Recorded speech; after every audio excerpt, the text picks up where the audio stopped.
Yangpiri Papunamapu Sharatchandra Sharma Impact News ki Manung Hutna taram noksari ngase Manung ki topic se drought and crop shortfall hai the name adudi ikang thoena laudi laure ikang thokpasina mara morakanda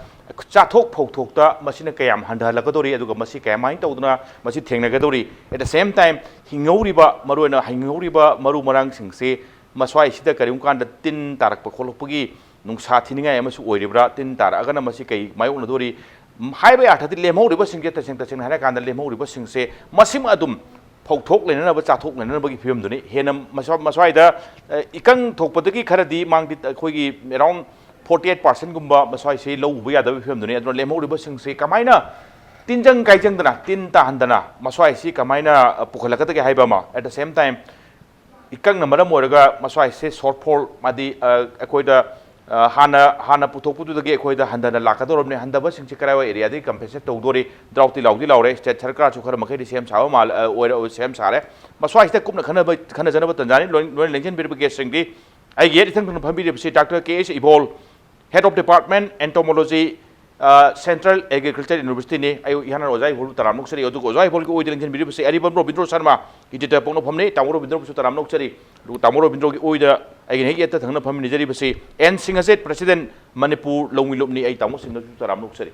Ayahan Base, Oza, I was asking the accept time of the Nung Sudaba, Aduga, men, Nung Marang kind of Sudaba, the heck, what is Ihan Hanbase, Loumi Nijari Boza. Aduga Maroon Hantak say, Ikan Topagi, Nung Sudabishna Maramurkanda. Sarkar ki site ki su Loumi sing da pam sing kari sing pirakanda sing singaga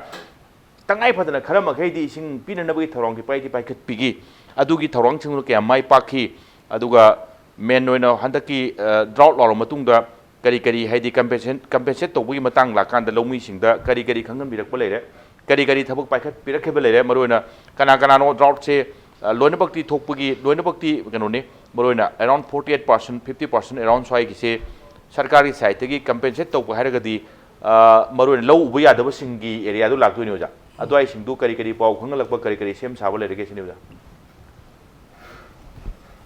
आई जगह हम तक की कहने से drought like situation नहीं ना शेख नायर कान जिधर drought से प्रजाना Subham Topa Sangi, June, July, the April, May, June, July, stage, Subham Topa Sangi, Sudo, the Gi, drought light situation, Amada, Lady Ivancy, Praza, Mayangi, Adu Loumi, Mayangi, Koloni, Adu, Tengaba Matamda, Prazagi, Laki, Adumba, Quick Subham Topan, Mungi Sangi, July, 15, Mamang Siba with the 6 Subham Topasia, Quick Manipur, Avarest, 1,200 ml, the Gina, 1,500, 600 Paugi, Manung, Sidigi, Manung, stages to Haina, Avarest, the Lonovani, Adu 700 Yodana, 669, Swagi, Sangda, Laibudigi, Manipurgi, Ayamba, Mapamjing, Siang Arkan, the data, Rian Pitta, Body based, Nesrin, Rian Pitta, Tobani, Maru in a depend Tobani, Manipurgi, Loze. Aduna. The Siang Arkan stage the Masiki Pibum Zilako, Matam stage data, a Sugumba, drought like situation later, Matam Zana, Top Pio, Sakana Tobon, Topua, putting the top you have Zedum loud in a lack of an putting on a Suluino Kane. Adu, one nothing that the Siang Arkan data, Kalumbako Manipur, like the from Saniga, Yankai Humpu. When he went to a color and hire, although Queen Sasabo Matamji take the young Aquilongi Lupi, Saitegi, Manipurgi, Sugumbi, Toy from Sideda, a Queen Sasabo Matamji data, Siang Harakan does data, Matamdu data, Pidipa, Canose, Pumsing se, China, long missing the corner, but not there, was long missing data, Siang Harakan data, sing Baya Daba, Mapam lady. Siang Nagarian Pita, Aduga, Turian Gimapan of Banabun Turian, Impan Turian, Adugidin Turian, Adumba Mapana, Pom di Pum Seasonaraga, Adugulena, Lunena, minor irrigation gear, river lip irrigation jinja, Chichi Matamzana Pita Raga, season of Matam State, Panbaya, Adum Layaba, Matam State, Aduga Sakana, Madugi Lori steps, Kitang Tiang I give Mota. Kanse local Padi Pay, I don't think you man, Bagi, Mongley, Aduga, Nung Chisu, Surakadra,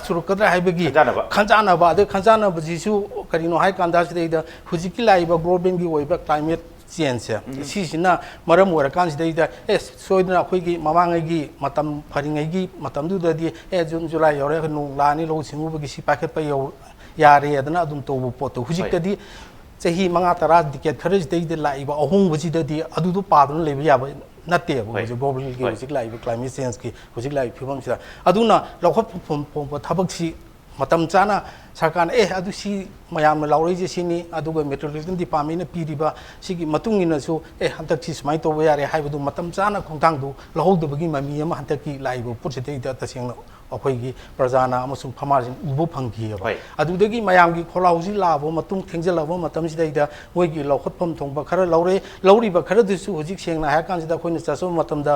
liver lip irrigation जिंगजे Sissu चामगा याखै हुंपु अदु स्टेदे 197 मोइनेस्ता हाइदु मनुंगदा तौरे तौरे एनदि हाइरेगा तौरमदबा चलकांदना याता तोबो हजिकी मतंग चाना था मंगा मरी मंगा वाली state हाँ की हजिकी अखोगी लौ सिंगू की करम बने यारी करम बने यादे करीनो करीनो सेमजल थम्बीरदी फदोबा मयाम लाउनरब रिवर इरिगेशन से सिजनदब याद्रे अदे सुमाय तौद्रे अदु तौद्रे ना तौरकांदा अदुदा मतमदुदैदा सेंबा तौबो वैना तौदनाबा मयामगी खोलाउदुनी हेलाकांजिदैदा इंथोप फिबम अमदा लैगी हंतकी फिवम से नायकन याम नगनो ने मोरम धाराती कितंग एमईडी करीगी साइट की खरा मांगजों न खंगन बिरगा लखोल इबो थबक सिंचे कितंग मांगजों लखोल लमती हेना हेन सुपेन बा दुबा थेंगनरी फिल्म से कितंग द ओरसु साफरम याबगी वखम दिरो जान थंबिरे से तमो रविंद्रो इन लाक्सनिंग बुसे मरुना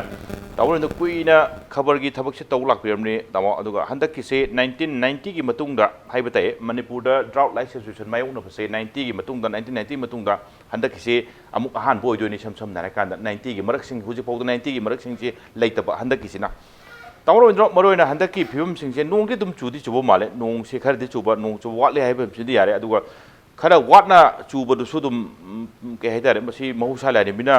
लक्नरीब्रा ज्ञान तादे ताद्रे असम चुरमे असम चुकान इसिंग चौकान अखोइसु खरदि यौरकद्रा इन खंदि खनबनि यौरखिद्रे अदु ममाइ लेरे चखिबे फियमनि अदुगा मरुइना स्वाइदा चुबसु ताबो चुहनिंगबसे लबुक्तनि तामो लबुक्तनि चुचुदब सोरोखम कइबुदंग चु मालि तामो मरो ओवरऑल तामो ड्राउट लाइक सिचुएशन स्टेट ना अदुम लाउजब गम्ब्रा स्टेट अदुम सेंटर तदि पाउ पिरुबदा मसि खंगनब कांदा स्टेट अदुम लाउबदबनि स्टेट लाउब गम्बगी थाकलि हाइबे ओफमनि तामो मस्वाइसे ममांगी करिगी सही सिंगी यंगप कांदा करी वफम थम्बिनिंगी हेता लाउ गम्ब्रा अदुगा so far as compensation is concern shortfall खरदि लेदोरमने अदुआइ सिंदु कमाइ लेसनबा कमाइ तो मेंखतपे वफम लाकानरे तामो अचौब सेंफम दि चंग तोनि तामो कई वफम थम्बिनिंगी सेंटर की स्टेशन याउदना सेंटर स्टेट अम तौजब गमजाला तामो ड्राउट से आइना थेंगजबसे यान हानबसे क्लास 7 का तम 1972 ओके 3 आइटम 2 नत 3 सिदा स्वाइदा सोय ओइनी अदुई मतुंगदा 77 70 के साइदा सु मुक तौखिबो माले कोगी पम नुंग थादना पुखरी द इसिंग चिंथिनदना तौदना द लबुक त पम तौबस अदुई मतुंगदा दि अखोइदा खबर यावर मतुंगदा 1989 जो माले आर के जयचंद्र की मतम से मजु लाइबक सब थी सही मोइगिबनी ड्राउट थोए ड्राउट लाउ थोए yang वाना लाउ पाले मयाम चंग मतेंग पांग को अदुगा इसाउ के बा ताक्सनदना अनिमक सही दु त इसिंग इसाउ सु ड्राउट सु पुलप बायोकना बन 89 अदुगा मथन इकुइ कुइदने सु 90 की मतुंग दा हदंग आहान बने है बसिदि ओइरा रोय बमांग सु अदिरा कुंबा लेरो माले ओजाबो लाइन खंजबदा अदगी ड्राउट लाइक सिचुएशन सिदि हम तोइना थेंगनारे हुजिकी सही खरा हदग होगबे डिकेट अमरोंगी मनुंग सिदा हाइताय तसेंगना ड्राउट थोएना लाउथुक्तसु ड्राउट लाइक सिचुएशन से मसिबिदा दुम अयाम सही हंदक थेंगदरे मथंग थेंगरे मथंग समुक थेंगरे हंजन सही थंगना थेंगबा अदगी काला थेंगबगुंबा मसिगुंबा दि यामना थोए कोगी मसि कसागी क्लाइमेट चेंज की लाकपा ग्लोबल वार्मिंग की कनो मयामसिदा सिगी कदो इंपैक्ट सोय ओइरनी मतममदरी मणिपुर से मणिपुरी क्लाइमेटिक कंडीशन से याम फबा नि नोंसु फजन ताबा अखोइना गांगुरिंगदा मेरा थादा इंगी हुजि इंबीद्रे अदगी साबई चांग से पारी मेले इंबगी चांग ना हंदरप थों तोए अदगी इंबगी मतम सु टेंसलक बदौना सु तोए अद पुंगोंग होम नोंसु बै चांग सु होंगजलक बि अमसु पुला पुंगोंग होंगक पदुने अद होंगब सहिदा अखोइगी लाइओइ खरबसिंग हाइगद्रा हुजि हिंबसु यारम याय कोगी गवर्नमेंट पाइबिरंबा सिंगसिना तुंगी कनोसी उबीदबदौना तौबा अमा लेइबो माले उरमदे उरमी है हाइजर उरमदे है ताबन ममदी अखोई मणिपुर की फिवम याम फबनी नो मरांग काई सुबनी अदु अता है तरुगा सुम इरिगेशन प्रोजेक्ट मगदा पाइप ममिंग थबाल प्रोजेक्ट आ 1980 दे होरपो थबाल प्रोजेक्ट हुजि पाबु लोइदन ले खुगा प्रोजेक्ट कोई द कानम सु फंगदे सिंदा मल्टीपर्पज ने है कई कांदे हुजि कनो खुगी वाटर सप्लाई की तार तोक ले इरिगेशन के पूरा अमत यौदे अदगी दोलाई थाबी बेरेज प्रोजेक्ट संगारे है तनेल हुटपदा सोइरेब्रा लालेब्रा इसिंग चेनब थारकपदा सोम नो थुमिन थादरे है अना सहिदा अदगी सोम द इफाल बेरेज प्रोजेक्ट तौरे समोलो सहिदा असिदा मतम द फरेम असिगा अकोय बस लबुक इसिंग भंगलमने अदि सेमाई बेरेज प्रोजेक्ट कनुगी कक्सिंगी कनो कोई की कनोदा कक्सिंगी कनोदा लेबा कोई की कनोदो सेमाई बेरेज है हाय सेमाई बेरेज अदगी कनोगी अखोगी खपुम दाम लेरी अदगी लोकताक लिप इरिगेशन फजना तौरम गातनी कोई अमता तौदे तौइदे हरकनी अदोसु मदु नावाई दुदी नत्तेबा डबल क्रॉपिंग तौब कोई थेंगेबा मै इम्फाल लंबी रोमदा डबल क्रॉपिंग तौदना फजना लौ फौ लोएबा हुजिक डबल क्रॉपिंग अब लोई सलाग सारे अमते याते तौदे मसी अखोगी कनो सिंगुना सासन पाइबिखिबा गवर्नमेंट पाइबिखिबा सिंगुना मसिगुम्बा मालेमगी ओइबा अहोंगबा अवोनबा अमखक लाप याय लागदी मसी अखोई मणिपुर सुमदी कनोसी लाकदौनिना अखोई इरिगेशन फैसिलिटी से खरब निथीना फंगौना बहुसी तहौसी खोलौसी गायबी वाखलसी याव याहुदबगुम्बा मगे ओइना तवे अदुगी कनोदिंग से अखोइना अवाब नंगी से अदुमाइन थमजदिंगे अदो सही खुदिंगी सुम हेगल अदौनी हौजिक हाइनरिबा अखोगी अमाजोन की रेन फॉरेस्ट मई साई मीन थाबनी हाय मथन चाकपनी हाय असिना तुमक मतमदा अखोगी पृथ्वी की ऑक्सीजन से 20% मोय पोतोपनी है कंट्रीब्यूट तवे है अदुरगदी मोसी लेतगदी कदायदी ऑक्सीजन तौदे बादी के सोमदा अखोगी एटमॉस्फेयर से दर मागी कनो लेरिबा कार्बन डाइऑक्साइड कनो भारी थारे जो हाइनरी जिबाया सुम हेंगल कदो ngaktaneba अखोई कदो गुदगी हैबसे हंदक खक्तकी वा ओइना खनबगी बु चुमद्रे न खले मथंगी लाकदबनि कोई कदो गुदगी हैबगी अमक खनब चंगे अरु ngसागी सर थमलिगिबा ड्राउट लावई मतंग से ममांग थेंगनेगिबदी स्टेट कैबिनेट ना वारे लौरगा कमेंट तौरगा सेंटर ना मजुसो कोगी डिजास्टर करी नेशनल डिजास्टर्स मैनेजमेंट हाइब्रा अदुना लावी अदुगा फन मोइना थादरई लौमीदा पैसा ओइना पीना बबु ओरसु नत्रगा ngसागी रबीगी खरीफ की मांगी बदु कुपखनबा रबीदा मतेंग पांगबु ओरसु तौई अदो हंदकी सिना अनिरंगनी स्टेट कैबिनेट वारे ब्लौसे अहाम लौरे रिकमेंड तौरे असोमना लौबी द लौरक्त्रे अदि स्टेट लौजरसु यान अबुखनी स्टेट वारे ब्लौबनेबा अदो मतांगसिदा अखोइने थेंगनगिबना सुमाइना तौबा अमुखक लेखिबनि सेंट्रल लाउबगी पोरम लेखिबना हंदकनि स्टेट लाउजबनिना सिगी असंगबु पैसासे स्टेट ना पुथोकजदोरिब्रा स्टेट ना पिउ हाइबदो मोने मिनुंगसी चावरग लेरे खर चाव पिबि लेतर खर प्रेपा पेम तौदो नाहावाई तौबुदुदि मुइगी टीम लागसिदा एसेस तौदोरिनेबा ग्राउंड एसेस तौरगा ग्राउंड एसेस तौदोने अदु कदु मांगे अदु पीर कदोने अदुमक्ति तागदबो मानद्रे हदगिसे अदे अइना अमखक साइड खजिनगम खोगी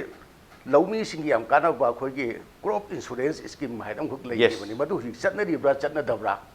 करिम चटनरमगदि अखोगी लौमी सिंगसिना करिम मदु इंश्योरेंस यावरम बतारगदि पैसादी मांगी मांगोइदौने अदु खुजी चटनरिब्रा चटनदबै मदु मै खंजदे अदु अफम थोरन तामो सिंगजेन थंबिर ताइ बथन नौद लासके तावरो विंद्रो थैंक यू अदुगा ओजाइ भोल मरुइना साइगी लेमहौरिबा लेहौरिबा हिंगौरिबा हाइबा ताय मरुम तायदि फोकथोक चाथोक फोकथोक सिंगदुदा तिन तादर मतंग से खितंग होरेन लागतोनी ओजाको अदु अइ हाइजेनिंग से मरुइना sai tamo Robindro chu thambi thambi kre maswai se oja budi huju oja yang nong oi biri HOD oina karai phong ngang bu ya ba ya da bai dudi ojan khan biro adu ein thamjani sina oja mamang singda palamba sarkar sing agua hoigi praja gi lusing bu sing du khitang miyeng san ba pura udi di hai budi khitang nuai tre adu khitang san bu wat pai phim ni san bu wat pai mami dudi phan tare baroina Manipur da lariba dam sing se multi purpose तामो रोइद्रो multipurpose अयाम सुम हाय अदुगा तसेंगमक्ति नोंग ताब कांदा नोंगी इसिंग चिंगदु प्रिजर्व कंजर्व तौरगा थमौरकांदा नोंग चुरक्तबा लिन सीजन चिंगदा सिननबगी फिबम सिंगसे पोर्टेबल वाटर थकनब इसिंग सप्लाई दि तौबा अदुगा लघु सिंगुगी माइकई रोमददी खरा योट वाट पदुंग तौबा स्वाई सिंगसे ओजा कमायना उबिगे अदुगा तसेंगना होंगइबा फिबम सिंग क्लाइमेट चेंजिंग ग्लोबल वार्मिंग की करी फिबम सिंग नोंचुबई टाइमिंग से इकाई काइरकपई चांगसिददी अखोई सुम महौसा लाइरिंबगी नोंदो दुम गाइबा यादोरिब्रा ता कांदा खरा याम लहौरगा तादबा कांदा सिनबई फिबम सिंगसे ओजा कमाय उबिगे कई वफम थंबिनिंगे स्वाइसिदा इना थमजनिंगबदी नसागी global warming नतक climate change Sidi it is natural process nature न पीबदे नते अदुबु मियोइबे सिंग न तौरुबुगी सिंगरुबे केनोनी बट ऑल दी रिजल्ट होय माय और दरोम ने माने अदु मसी प्रोसेस सी अखोइना सागी थिंगुबो यादे थिंगुबो ngमोय फना हाइसाबानी होय पम्बी थाव अमा यांथरदि ता थाव मंगा थाव ना हाइनरियो मसीगी पोची practically तो मतमदा अदुगु मते अवाब मोइने अदुना सागी आइना हाइजेनिंग निसिसला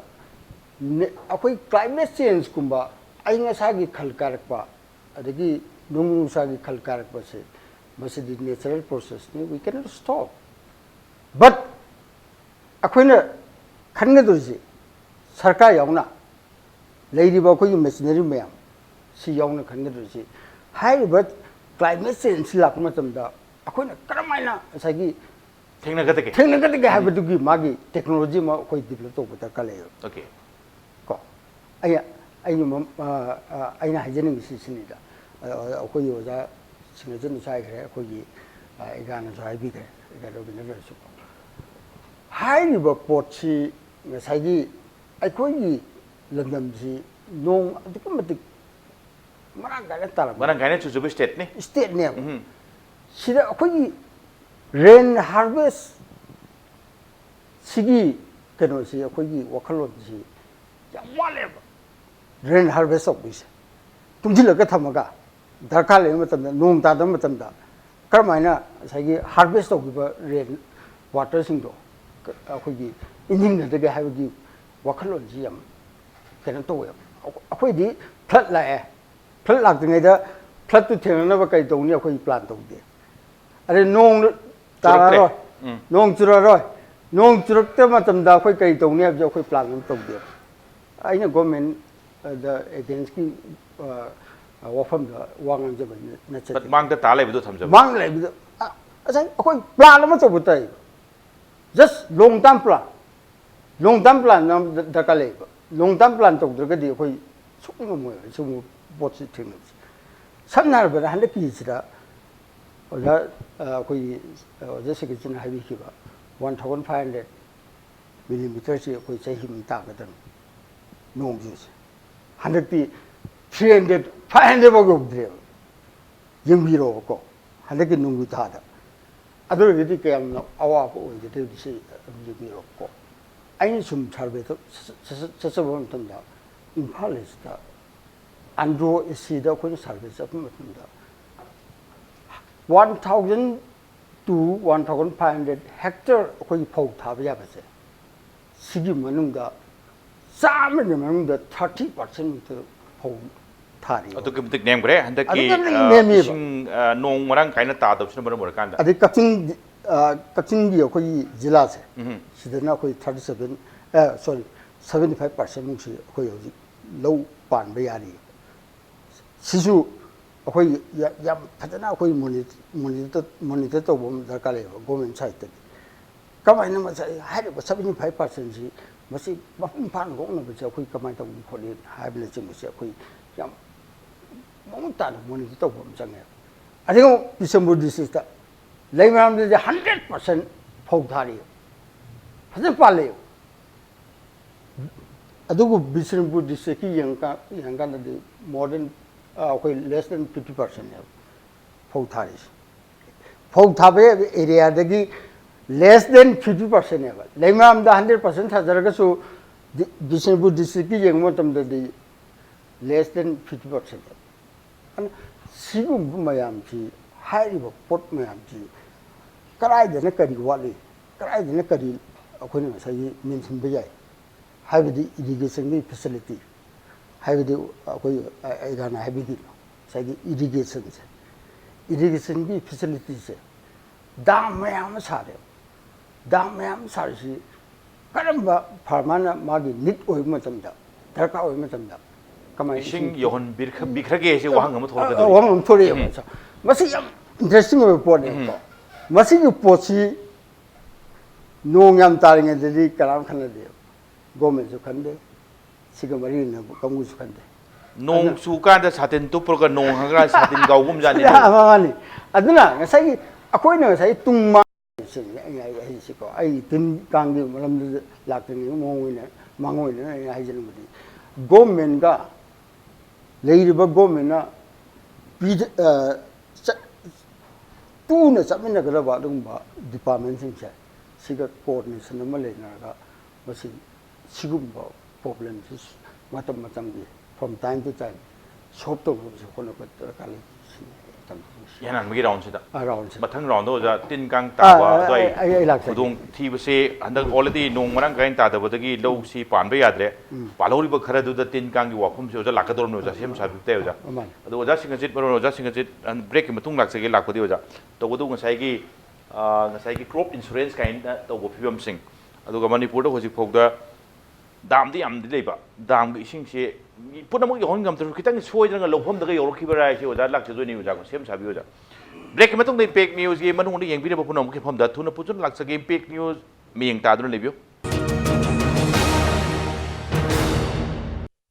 ꯕ꯭ꯔꯦꯛꯀꯤ ꯃꯇꯨꯡꯗ ꯌꯦꯡꯕꯤꯔꯤꯕ ꯄꯨꯝꯅꯃꯛꯄꯨ ꯑꯃꯨꯛ ꯍꯟꯅ ꯇꯔꯥꯝꯅ ꯑꯣꯛꯆꯔꯤ ꯑꯣꯖꯥ ꯁꯤꯡꯍꯖꯤꯠ ꯃꯔꯨꯑꯣꯏꯅ ꯉꯁꯥꯏ ꯑꯣꯖꯥ ꯇꯥꯃꯣ ꯔꯣꯕꯤꯟꯗ꯭ꯔꯣꯅ ꯊꯝꯕꯤꯕ ꯌꯥꯝꯅ ꯃꯁ꯭ꯋꯥꯏꯁꯦ ꯀꯔꯤꯒꯨꯝꯕ ꯀꯥꯟꯗ ꯃꯍꯧꯁꯥꯒꯤ ꯈꯨꯗꯣꯡꯊꯤꯕ ꯃꯥꯌꯣꯛꯅꯔꯗꯤ ꯅꯣꯡ ꯋꯥꯠꯄꯅꯤ ꯈꯪꯗꯦ ꯅꯣꯡ ꯍꯦꯟꯅ ꯆꯨꯁꯟꯕꯅꯤ ꯈꯪꯗꯦ ꯉꯁꯥꯏ ꯐꯧꯊꯣꯛ ꯃꯗꯩ ꯄꯥꯜꯂꯤꯕ ꯊꯥꯔꯤꯕ ꯃꯌꯥꯝꯁꯨ ꯃꯥꯡꯗꯣꯏꯅꯤ ꯑꯗꯨꯋꯥꯏ ꯀꯥꯟꯗ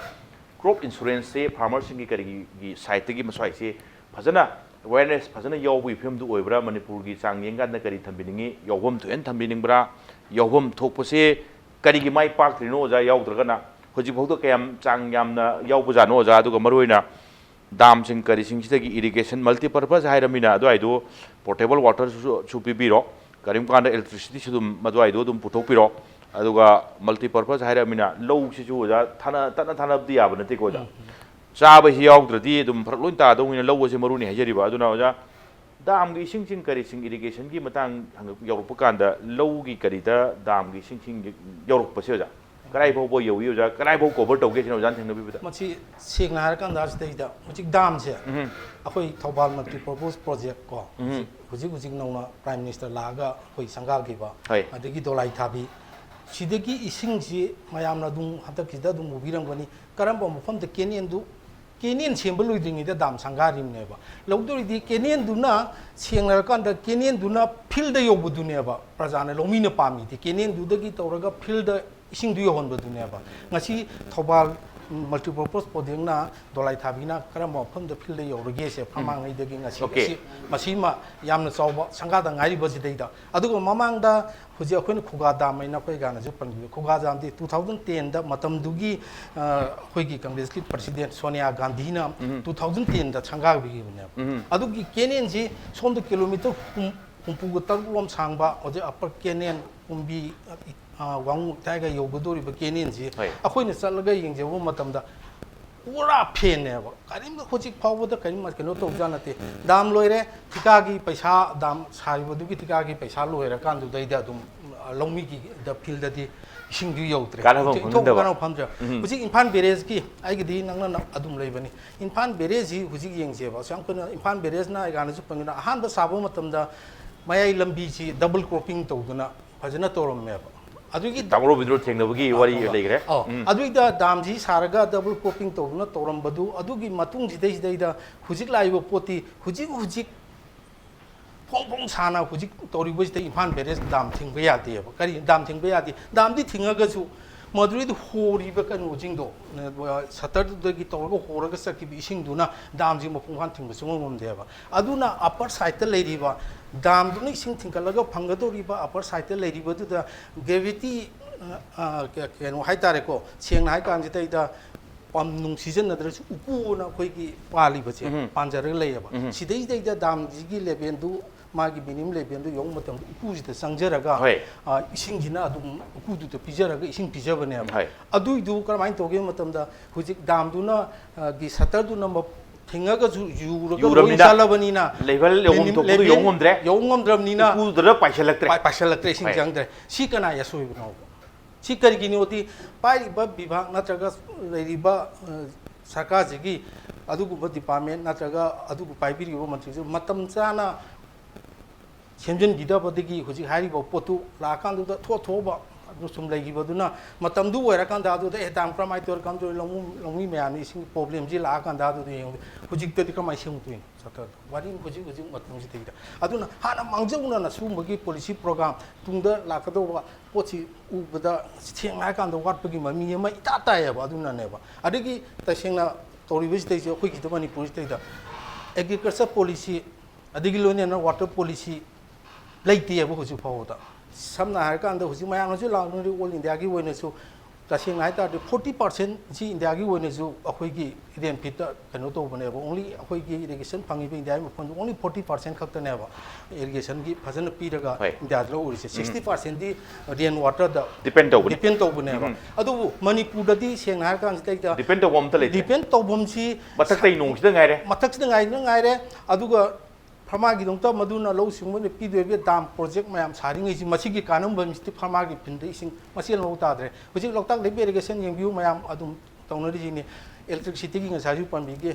कनो मोइगी पिगदोरिबे इलेक्ट्रिसिटी की ट्रांसफार्मर दु याइगा यादेगा इन तौदना हुजे गा मणिपुरगी दा ngarang nahan तौदना सेम खोतना तौदिगी अनौबा ट्रांसफार्मर की ट्रांस करिङोमा हाइबदु तराबो की दु तौरे अदु यान अदु हुजिकी छिदैदैदा वार फुटिंग द तौगदौबा ट्रांसफार्मर दु हुजिक असाम टेक्नोलॉजी सखलबो मतम दु कराइदेनु तौरेरगा पिगदो इसिंदु तौदे मतम खरा पिरमे मदुना हुजिकी पीबा याबा लौता बि एगसन पीबा याबा लौ केनिंग के करगी मोरांग असोमदा लौजी पांजलुरे पालुरो मतुंग दु खरा पिरगा इसिंग पालुरो मतुंग दु हुजिकना इसिंग दु पीद्रबनिना हुजिक ट्रांसफार्मर दु साखि दु इसिंग पीद्रमिना लेक्लक साले पालुरिबो लौदु हुजिक सतारगदि कर्म ट्रांसफार्मर दु खरा थुना सेमजन बिरदि दुम अदुम याब कुइरे अदु बिसु लांगoi तो को अदु सेम लो तौदबदुना मरम मरकांदा हुजिकसु सेंना हरकान दैदा खुन चसम मतमदा बायो प्रूफ तौदना फमाजिन पाले पालीबो मफम से हुजिक अमु हुजिकी फोगना टेलिंग स्टेज मसा फोकगी मतम लोइदना हुजिकसी अमु फोगी कनो ओमबगी मतम जी इसिंग याम दरकार ओइबो मतम नेबा से हकुमजु थोक्रिदिंग ममांग द फ्लट थोक्रे मतुंग थेंदर पदम अदुगुंबा फौ सालकपगी मतम stage they इसिंग वापदेने हकुम फौदु वाटख्रिसि इसिंग Amu Chaware कोंदंगदना ममैदना इकंग ji इसिंग नोंगसि तारक्तदना अदुनानेबो कुंसी Cheng केजीदा यांखै you're खोलेन मयाम यांखैबु हेलाबो हुजि ngangnरि चिंजे अदु कुमसी दि सेंग हारकांदा हौबदगी मायोंगरबनेबो अदु इतारगदि हाना वाटर पॉलिसी मा सेमद्रम हुजिक लेतारगदि ए सुमबम लेतारदि मसी मतुंग द चदुम फोदबने गवर्नमेंट वार्मिंग क्लाइमेट चेंज के पिथि मफंग पुतिंग मता थोलै बिसिन मरम ओरगदि यामना हुजिक तसेंग हारकान सिदैदा तौबा यारेबो हुजिकी लौजी लोरोय मतिक चाबा खोई जिलिसि फंगरोय सफल लैरनेना आंगरे हुजिकिरा थाबा याबा रबिगी क्रॉप सिदैदा लाक्टोइदो रबिदा मोइने पिरे हुजिक ड्राउट लॉकथोय हाइरे सम नान चिफ मिनिस्टर नाइदो 13 करोड़ कुंबा स्माइन तोरे कोले 6 करोड़ कुंददी थादोखरे रिस्टोरे गाइना अदु पोसु लै अदु पिगा ड्रोबिसदैदा रबिगी क्रॉप तुदैदा दरकार ओइबा पिरें खलजे मरु मराव जे अदुपु एग्रीकल्चर क्रॉप हाइबसिदी तसेन अमोरो याम चांग दरकार ओइदबै नतना रबी क्रॉप तसु थागदोरिबा रबी की फर्मा थादो इसिंजी दि चांगदब सुया यारोय यस अमो बोरे इसिंग इस दरकार लेबो पोनाबा इसिंग इसे पामी खुदिंग मकी अदुना मागी डिग्री ऑफ पेनो दि खेनबय वारी खक्तने पेन दरकार ओइ पेनो दि वारी ने ओजा दुगा मेन ओइना हुजिक खोइगी इंश्योरेंस क्रॉप इंश्योरेंस की मतंग क्रॉप इंश्योरेंस की मतंग जिसु सेंगनार कान जितैदा फार्मा ngैसिना हुजिक तौदोर फार्मा दुगा लकोन दुदैदा विलेज टू चलेरगा मरी रोइने बो अथॉरिटी दुना चलेरगा ए नंग लगो सिजाइचे स्टूडेंट्स आखुलो स्माइन तौगे सि तौसेना तौरगा सपदिबा डिपार्टमेंट टू लाउन ना तौरनी फार्मर आयामबदी तसिन हाइता सिगी नॉलेज जु लैतबजु यावे अदुबो अखोइना प्रजासिंग द खंगलगा क्रॉप इंश्योरेंस की सिने मसी सेंग हाइतारगदी ꯃꯃꯥꯡꯉꯩꯗꯁꯨ ꯑꯗꯨꯝ ꯌꯥꯎꯈꯤ ꯅꯦꯁꯅꯦꯜ ꯀꯂꯥꯃꯤꯇꯤꯁ ꯊꯣꯛꯂꯛꯄ ꯃꯇꯝꯁꯤꯗꯩꯗ ꯂꯧꯎ ꯁꯤꯡꯎꯕꯒ ꯃꯔꯤ ꯂꯩꯅꯕꯁꯤꯗꯩꯗ ꯀ꯭ꯔꯣꯞ ꯏꯟꯁꯨꯔꯦꯟꯁꯁꯦ ꯑꯗꯨꯝ ꯇꯧꯗꯨꯅ ꯂꯥꯛꯑꯦ ꯑꯗꯨꯃꯛꯄꯨ ꯍꯟꯗꯛꯀꯤ ꯑꯣꯏꯅꯁꯨ ꯑꯗꯨꯝ ꯂꯥꯎꯊꯣꯛꯀꯦ ꯑꯥꯒꯁꯀꯤ ꯇꯥꯔꯤꯛ 30ꯔ 31ꯔ ꯑꯗꯨꯗ ꯂꯣꯏꯔꯦ ꯀꯥꯏꯅ ꯇꯧꯗꯨꯅ ꯇꯧꯏ ꯑꯗꯨꯃꯛꯄꯨ ꯁꯦꯡꯅ ꯍꯥꯏꯇꯥꯔꯀꯥꯟꯁꯤꯗꯩꯗ ꯀ꯭ꯔꯣꯞ ꯏꯟꯁꯨꯔꯦꯟꯁꯀꯤ ꯏꯟꯁꯨꯔꯦꯟꯁ ꯀꯝꯄꯦꯅꯤꯒꯤ ꯀꯥꯟꯅꯅꯕ ꯄꯣꯠꯅꯦꯕ ꯄ꯭ꯔꯤꯃꯤꯌꯝꯁꯦ ꯄ꯭ꯔꯃꯥꯗꯨ ꯑꯗꯨꯒꯤ ꯀꯩꯅꯣꯁꯨ ꯊꯤꯔꯤꯑꯕ ꯄ꯭ꯔꯃꯥꯗꯨꯅꯁꯨ ꯑꯗꯨꯒ ꯒꯣꯔꯃꯦꯟꯅꯁꯨ ꯈꯔ ꯃꯣꯏꯒꯤ ꯃꯇꯦꯡ ꯄꯥꯡꯕ ꯑꯗꯩꯗ ꯀ꯭ꯔꯣꯞ ꯏꯟꯁꯨꯔꯦꯟꯁꯁꯤꯗꯩꯗ ꯁꯤꯗꯩꯗ ꯈ꯭ꯋꯥꯏ ꯂꯨꯔꯤꯕ ꯄꯣꯠ ꯑꯃꯈꯛꯅ ꯑꯩꯈꯣꯏꯒꯤ ꯇꯦꯅꯥꯟ ꯀꯥꯡꯕꯨꯁꯦ ꯂꯧꯄꯨꯁꯦ ꯅꯠꯇ꯭ꯔꯒ ꯑꯗꯨꯗꯒꯤ ꯁꯥꯜꯂꯒ ꯎꯔꯤꯕ ꯑꯗꯨꯗꯩꯗ ꯍꯌꯦꯡꯁꯤ ꯀ꯭ꯔꯣꯞ ꯏꯟꯁꯨꯔꯦꯟꯁ ꯐꯪꯉꯦꯅ ꯈꯜꯂꯛꯄ ꯃꯇꯝꯗꯨꯗꯩꯗ ꯂꯧ ꯁꯥꯟꯕꯗꯨꯒꯤ ꯎꯖꯔꯤꯕꯗꯣ ꯂꯧ ꯎꯖꯔꯤꯕ ꯀꯥꯡꯕꯨꯗꯣ ꯃꯥꯒꯤ ꯑꯁꯦꯡꯕ ꯂꯧꯄꯨꯗꯤ ꯅꯠꯇꯕ ꯇꯦꯅꯥꯟ ꯀꯥꯡꯕꯨꯁꯤꯡꯁꯦ ꯁꯤꯗ ꯍꯌꯦꯡꯗꯤ ꯃꯣꯏꯒꯤ ꯄꯇꯥ ꯆꯪꯗ ꯌꯥꯗ꯭ꯔꯤꯕꯅꯤ ꯄꯇꯥ ꯅꯨꯡꯗꯥꯗ ꯀ꯭ꯔꯣꯞ ꯏꯟꯁꯨꯔꯦꯟꯁ ꯇꯥꯜꯂꯦ ꯍꯌꯦꯡ ꯐꯪꯗꯣꯔꯤꯗꯨ ꯇꯦꯅꯥꯟ ꯀꯥꯡꯕꯨꯗꯨꯒꯤ ꯀꯔꯝꯕ ꯄꯣꯂꯤꯁꯤ ꯄ꯭ꯔꯣꯒ꯭ꯔꯥꯝꯒꯤ ꯃꯈꯥꯗ ꯏꯟꯁꯨꯔꯦꯟꯁꯁꯤ ꯄꯤꯗꯣꯏꯅꯣ ꯄꯇꯥꯒꯤ ꯃꯄꯨꯗꯨꯗꯤ ꯃꯥꯒꯤꯗꯨꯗꯤ ꯂꯧꯄꯨꯗꯨꯅꯦꯕ ꯍꯧꯖꯤꯛꯀꯤ ꯃꯍꯥꯖꯣꯟꯗꯨꯅꯦꯕ ꯑꯗꯨꯒ ꯁꯤꯒꯨꯝꯕꯒꯤ ꯆꯌꯦꯠꯅꯕ ꯈꯔꯁꯨ ꯂꯩ ꯑꯗꯨꯒ ꯁꯦꯡꯅ ꯃꯁꯤꯁꯤ ꯑꯩꯈꯣꯏꯒꯤ ꯁꯤꯒ ꯂꯣꯏꯅꯅ ꯑꯩꯅ ꯄꯥꯝꯖꯕꯁꯤꯗ ꯑꯩꯈꯣꯏ ꯗ꯭ꯔꯥꯎꯠꯁꯤ ꯊꯣꯛꯑꯦ ꯁꯔꯀꯥꯔꯅ ꯗ꯭ꯔꯥꯎꯠ ꯂꯥꯎꯊꯣꯛꯑꯦ ꯑꯗꯨꯒꯤ ꯀꯝꯄꯦꯟꯁꯦꯠ ꯇꯧꯕ ꯃꯥꯡꯈ꯭ꯔꯤꯕ ꯃꯌꯥꯝꯗꯨꯒꯤ ꯈꯔ ꯃꯈꯩ ꯍꯟꯖꯟꯅꯅꯕ ꯄꯣꯠ ꯍꯥꯏꯕꯁꯤ ꯐ꯭ꯂꯠ ꯊꯣꯛꯑꯁꯨ ꯅꯦꯁꯅꯦꯜ ꯀꯂꯥꯃꯤꯇꯤ ꯑꯃ ꯊꯣꯛꯄ ꯃꯇꯝꯗ ꯁꯔꯀꯥꯔꯅꯗꯤ ꯂꯥꯎꯊꯣꯛꯑꯦꯕ ꯀꯝꯄꯦꯟꯁꯦꯠ ꯇꯧꯅꯅꯕ ꯁꯤꯅ ꯑꯗꯒꯤ ꯍꯧꯖꯤꯛ ꯁꯦꯟꯇ꯭ꯔꯦꯜ ꯒꯣꯔꯃꯦꯟꯒꯤ ꯂꯥꯛꯇ꯭ꯔꯤ ꯍꯥꯏꯔꯤꯁꯤꯁꯨ ꯃꯅꯤꯄꯨꯔ ꯒꯣꯔꯃꯦꯟꯅ ꯇꯛꯅꯕ ꯃꯇꯨꯡꯗ ꯂꯥꯛꯑꯦꯅ ꯈꯜꯂꯁꯦꯕ ꯁꯤ ꯀꯔꯝꯍꯥꯏꯅ ꯇꯧꯗꯅ ꯐꯥꯔꯃꯥꯁꯤꯗ ꯑꯩ ꯂꯧ ꯑꯗꯨꯛ ꯁꯣꯏ ꯊꯥꯒꯠꯂꯛꯑꯣ ꯍꯥꯏꯅ ꯇꯧꯗꯅ ꯊꯥꯒꯠꯂꯦ ꯂꯧ ꯍꯦꯛꯇꯔ ꯑꯁꯨꯛ ꯁꯣꯏꯑꯦꯅ ꯋꯥꯔꯤ ꯑꯃꯅꯤ ꯑꯗꯩꯗ ꯍꯌꯦꯡ ꯂꯥꯛꯇꯣꯔꯤꯕ ꯀꯝꯄꯦꯟꯁꯦꯁꯟꯒꯤ ꯆꯥꯡꯗꯨ ꯍꯧꯖꯤꯛ ꯁꯦꯡꯅ ꯍꯥꯏꯔꯀꯥꯟꯗ ꯉꯁꯤ ꯃꯅꯤꯄꯨꯔꯒꯤꯗ ꯅꯠꯇꯦ ꯏꯟꯗꯤꯌꯥꯒꯤ ꯑꯣꯏꯅꯁꯨ ꯍꯧꯖꯤꯛ ꯁꯦꯡꯅ ꯍꯥꯏꯇꯥꯔꯀꯥꯟꯁꯤꯗꯩꯗ ꯉꯁꯤ ꯏꯆꯥꯎ ꯊꯣꯛꯄ ꯅꯠꯇ꯭ꯔꯒ ꯏꯀꯪ ꯊꯣꯛꯄ ꯃꯇꯝꯗꯨꯗ ꯉꯥꯏꯍꯥꯛꯀꯤ ꯑꯣꯏꯅ ꯃꯟꯇ꯭ꯔꯤ ꯃꯟꯗꯜ ꯁꯔꯀꯥꯔꯅ ꯀꯥꯏꯊꯣꯛꯑꯒ ꯗꯔꯀꯥꯔ ꯑꯣꯏꯕ ꯄꯣꯠ ꯈꯔ ꯄꯤꯔꯤꯗꯣ ꯑꯗꯨꯅ ꯂꯣꯏꯕꯒꯗꯧꯅ ꯇꯧꯋꯦꯕ ꯑꯗꯨꯒꯤ ꯃꯇꯨꯡꯗ ꯀꯣꯟꯅ ꯄꯤꯔꯛꯀꯅꯤ ꯍꯥꯏꯕ ꯄꯣꯠꯇꯨꯗꯤ ꯄꯩꯁꯥ ꯐꯅꯌꯥꯝ ꯀꯥꯏꯊꯣꯛꯑꯁꯨ ꯐꯥꯔꯃꯔ ꯃꯈꯨꯠꯁꯤꯗꯩꯗ ꯁꯣꯛꯏꯕ ꯚꯤꯛꯇꯤꯝ ꯑꯣꯏꯈꯤꯕ ꯃꯤꯑꯣꯏꯕꯗꯨ ꯐꯪꯗꯕꯅ ꯑꯌꯥꯝꯕꯅꯦ ꯁꯤ ꯃꯃꯥꯡꯒꯤ ꯊꯣꯛꯈꯤꯕꯗꯨꯁꯨ ꯐꯪꯗ꯭ꯔꯤ ꯁꯣꯏ ꯁꯤ ꯏꯟꯗꯤꯌꯥꯒꯤ ꯑꯣꯏꯅꯁꯨ ꯍꯧꯖꯤꯛ ꯄꯜꯂꯕꯗ ꯅꯦꯁꯅꯦꯜ SSO ꯑꯣꯏꯅ ꯅꯦꯁꯅꯦꯜ ꯁꯦꯝꯄꯜ ꯁꯔꯚꯦ ꯑꯣꯔꯒꯅꯥꯏꯖꯦꯁꯟꯒꯤ ꯃꯇꯨꯡ ꯏꯟꯅ ꯃꯁꯤ ꯁꯦꯡꯅ ꯍꯥꯏꯌꯦꯕ ꯍꯧꯖꯤꯛꯀꯤ ꯊꯣꯛꯈꯤꯕꯗꯨꯒꯤ ꯃꯇꯨꯡꯗ ꯐꯪꯉꯤꯕ ꯄꯣꯠꯁꯦ ꯀꯝꯄꯦꯟꯁꯦꯠ ꯇꯧꯅꯅꯕ ꯑꯩꯅ ꯄꯤꯔꯛꯏꯁꯦ ꯀꯥꯏꯊꯣꯛꯑꯒꯁꯨꯕ ꯁꯤ ꯕ꯭ꯌꯨꯔꯣꯀ꯭ꯔꯦꯇꯤꯛ ꯀꯔꯞꯁꯟ ꯍꯥꯏꯌꯦꯕ 10 to 12% ꯍꯦꯟꯅ ꯀꯅꯥꯒꯨꯝꯕ ꯐꯥꯔꯃꯔ ꯈꯔꯅ ꯐꯪꯉꯦꯕ ꯑꯗꯨ ꯅꯠꯇꯕ ꯑꯇꯩꯗꯨꯗꯤ ꯕ꯭ꯌꯨꯔꯣꯀ꯭ꯔꯦꯠ ꯃꯌꯥꯝꯁꯤꯅ ꯂꯣꯏ ꯆꯥꯊꯣꯛꯑꯒ ꯀꯃꯥꯏꯅ ꯇꯧꯗꯧꯕ ꯇꯥꯃꯣ ꯔꯣꯕꯤꯟꯗ꯭ꯔꯣ ꯂꯥꯛꯆꯒꯦ ꯇꯥꯃꯣ ꯔꯣꯕꯤꯟꯗ꯭ꯔꯣ ꯍꯧꯖꯤꯛꯁꯦ ꯇꯥꯃꯣ ꯔꯣꯕꯤꯟꯗ꯭ꯔꯣ ꯁꯥꯏꯠꯇꯒꯤ ꯁꯄ꯭ꯂꯤꯃꯦꯟ ꯇꯧꯕ ꯑꯗꯨꯝ ꯇꯧꯕꯤꯕ ꯌꯥꯅꯤ ꯇꯥꯃꯣ ꯑꯗꯣ ꯑꯩ ꯁꯥꯏꯠꯇꯒꯤ ꯊꯝꯖꯅꯤꯡꯉꯤꯁꯦ ꯃꯔꯨꯑꯣꯏꯅ ꯑꯣꯜꯇꯔꯅꯦꯇꯤቭ ꯀ꯭ꯔꯣꯞꯁꯤ ꯌꯥꯝ ꯂꯥꯏꯗꯤ ꯍꯥꯏꯕ ꯑꯗꯣ ꯑꯣꯖꯥꯁꯤꯡ ꯑꯁꯤ ꯋꯥꯔꯤ ꯁꯥꯔꯀꯥꯟꯗ ꯀꯔꯝꯕ ꯃꯍꯩ ꯃꯔꯣꯡꯅꯣ ꯏꯁꯤꯡ ꯌꯥꯎꯗꯅ ꯊꯥꯗꯣꯔꯤꯕ ꯀ꯭ꯔꯣꯞꯁ ꯍꯥꯏꯁꯦ ꯑꯁꯤꯃꯗꯤ ꯑꯗꯨꯝ ꯌꯥꯝ ꯑꯆꯧꯕ ꯋꯥꯍꯪ ꯑꯃꯗꯤ ꯑꯣꯏꯔꯤ ꯇꯥꯃꯣ ꯑꯗꯨꯒ ꯃꯦꯟ ꯑꯣꯏꯅ ꯉꯁꯥꯏꯒꯤ ꯇꯥꯃꯣꯅ ꯊꯝꯕꯤꯕꯅꯤ ꯉꯁꯥꯏꯒꯤ ꯀ꯭ꯔꯣꯞꯁ ꯏꯟꯁꯨꯔꯦꯟꯁꯀꯤ ꯃꯇꯥꯡꯗꯨꯃ ꯈꯔ ꯆꯌꯦꯠꯅꯕ ꯆꯃꯝꯅꯕ ꯈꯔ ꯑꯃꯗꯤ ꯂꯩꯔꯦ ꯁꯝꯅ ꯍꯥꯏꯔꯀꯥꯟꯗ ꯑꯗꯨꯒ ꯃꯦꯟ ꯌꯦꯁ ꯀꯝꯄꯦꯟꯁꯦꯠ ꯇꯧꯕ ꯀꯝꯐ꯭ꯂꯤꯛ ꯂꯩꯔꯁꯨ ꯑꯃ ꯂꯩꯔꯁꯨ ꯈꯔ ꯆꯌꯦꯠꯅꯕ ꯂꯩꯔꯁꯨ ꯇꯥꯃꯣ ꯂꯧꯕꯨꯁꯤꯡ ꯑꯣꯏꯒꯦꯔꯥ ꯂꯧ ꯎꯔꯤꯕꯁꯤꯡꯒꯤ ꯈꯔ ꯂꯩꯔꯁꯨ ꯀꯝꯄꯦꯟꯁꯦꯠ ꯇꯧꯔꯦꯅ ꯈꯜꯂꯁꯦꯕ ꯇꯥꯃꯣ ꯆꯥꯊꯣꯛꯇꯤ ꯐꯖꯅ ꯃꯔꯥꯡ ꯀꯥꯏ ꯄꯨꯊꯣꯔꯛꯇ꯭ꯔꯕꯅꯤ ꯇꯥꯃꯣ ꯆꯦꯡꯗꯤ ꯇꯥꯡꯗꯣꯔꯝꯅꯤꯀꯣ ꯇꯥꯃꯣ 50ꯁꯤ ꯀ꯭ꯔꯣꯁ ꯇꯧꯔꯣ 50ꯒꯤ ꯃꯊꯛ ꯆꯠꯇꯣꯏꯅꯤ ꯇꯉꯥꯏ ꯐꯗ꯭ꯔꯗꯤ ꯍꯨꯝꯐꯨꯒ ꯁ꯭ꯋꯥꯏ ꯑꯦꯔꯤꯌꯥꯗ ꯂꯩꯗꯣꯏꯅꯤ ꯍꯧꯖꯤꯛ ꯇꯁꯦꯡꯕꯗꯤ ꯉꯁꯤꯁꯦ ꯀꯥꯞ ꯑꯦꯟ PDA ꯀꯩꯅꯣꯁꯦ PDꯒꯤ ꯀꯩꯅꯣꯁꯦ ꯍꯥꯏꯖꯕꯅꯦ ꯑꯗꯣ ꯊꯕꯛ ꯆꯤꯟꯕ ꯑꯗꯨꯒ ꯌꯨꯅꯤꯌꯟ ꯃꯤꯅꯤꯁꯇꯔ ꯂꯥꯛꯄꯗꯒꯤ ꯌꯥꯎꯕ ꯉꯝꯕꯤꯗꯕꯒꯤ ꯋꯥꯅꯤ ꯑꯣꯐꯤꯁꯤꯌꯦꯜ ꯌꯥꯎꯕꯤꯗ꯭ꯔꯕꯅꯤ나 ꯍꯪꯗꯣꯏꯁꯦ 이디터ꯔ 이제 파우미 이제 로나박 우비버리는 다모로 다도니 다모 마스와이기 다모 싱 마루이나 가사이기 부토 그해다 드라우트 마이 온다 버디기 부토 뻥감드레 거기 아와바 탱너레나 로미 싱기 그리 싱다 피바 컴페센션 도마마 ꯁꯣꯝꯗ ꯆꯥꯊꯣꯛꯇꯤ ꯕꯖꯥꯔꯗ ꯉꯁꯥꯏꯒꯤ ꯗꯨꯀꯥꯟꯗ ꯀꯩꯗ ꯌꯣꯜꯂꯛꯄꯁꯦ ꯌꯥꯝꯗ꯭ꯔꯕꯅꯤꯅ ꯃꯃꯜ ꯇꯥꯡꯈꯠꯂꯛꯀꯗꯣꯏꯅꯤ ꯇꯥꯃꯣ ꯃꯔꯨꯑꯣꯏꯅ ꯃꯃꯜ ꯇꯥꯡꯕꯗꯨ ꯅꯠꯇꯅ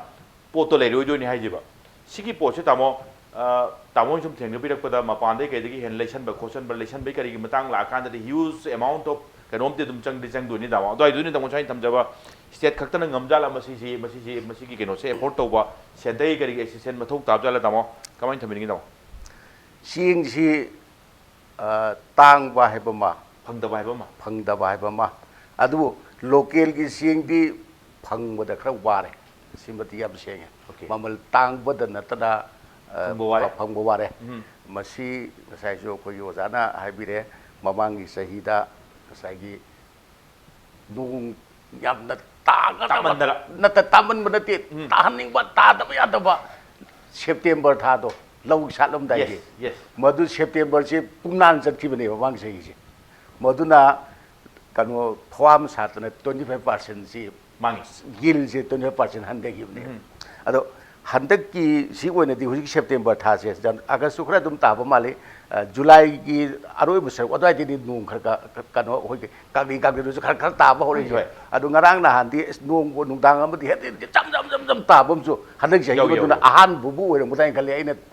ꯑꯩꯒꯤ ꯖꯤꯡꯒꯝꯇꯪ ꯇꯥꯕꯈꯔ ꯌꯥꯝꯅ ꯇꯥꯕꯁꯦ ꯑꯗꯣ ꯁꯦꯞꯇꯦꯝꯕꯔꯁꯦ ꯍꯧꯖꯤꯛ ꯐꯥꯎꯕꯒꯤ ꯑꯣꯏꯅ ꯌꯦꯡꯕꯗ ꯅꯣꯡꯁꯤ ꯄꯪꯂꯤꯛ ꯂꯤꯛꯄ ꯑꯣꯏꯅ ꯎꯗꯦ ꯑꯗꯨꯝ ꯈꯔ ꯑꯗꯨꯝ ꯇꯥꯕ ꯃꯥꯜꯂꯤ ꯑꯗꯨꯅ ꯃꯃꯥꯡꯒꯤꯗꯨꯃꯗꯤ ꯍꯟꯗꯛꯇꯤ ꯊꯣꯛꯀꯗꯧꯕ ꯃꯥꯟꯗ꯭ꯔꯦ ꯑꯗꯨꯒ ꯉꯁꯥꯏꯒꯤ ꯁꯥꯕ ꯍꯦꯟꯒꯠꯂꯛꯄ ꯀ꯭ꯂꯥꯏꯃꯦꯠ ꯆꯦꯟꯖꯅ ꯍꯥꯟꯅ ꯂꯩꯔꯝꯕ ꯇꯤꯟ ꯀꯥꯡ ꯃꯌꯥꯝ ꯑꯃ ꯑꯣꯖꯥ ꯂꯩꯔꯦꯀꯣ